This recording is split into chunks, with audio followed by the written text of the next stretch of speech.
Het is het betiden niet waar, maar in een regulier seizoen maakt dat voor een echte ijszieker zoals Isaac niet uit. Dan moet de concurrentie voorblijven en als eerst bij de naasten wezen.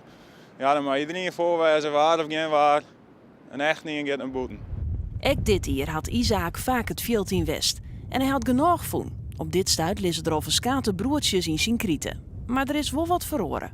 Je koest maar eens uitsliepen en hoe dus de wekker net betiert te zetten. Als het raait en meer waarde is, ja, dan is een dag later het ijsziek in. Dat fanatieke, dat strijd om die aaien, dat weer er net. Op korte termijn zal de nooizwaardig netbod verrooien. Maar Isaac zocht wel een probleem als er in de toekomst net meer zocht worden mooi. Ik denk al in de lijn van de jaren dat het zou wel wat verwerderen. Dat die strijd om dat ijsziek in de lucht gaat. En nou ja, zoals Ben en ik die moeten lip vinden en daar maar op squallen komen en zeggen ze van... nou, dat die oude jongens, ik zei ze nou geen wijdlaan, ik dit wil ik mooi mooi zie. Ja, dan wordt het nooit zwaarder en dat ze dat die net nooit mooi nemen komen. Ja, dan hebben ze dat jaarlijks verzamelaarsgevoel, krijgen ze dan net echt en dan wordt geen nooit zwaarders, ben ik bang.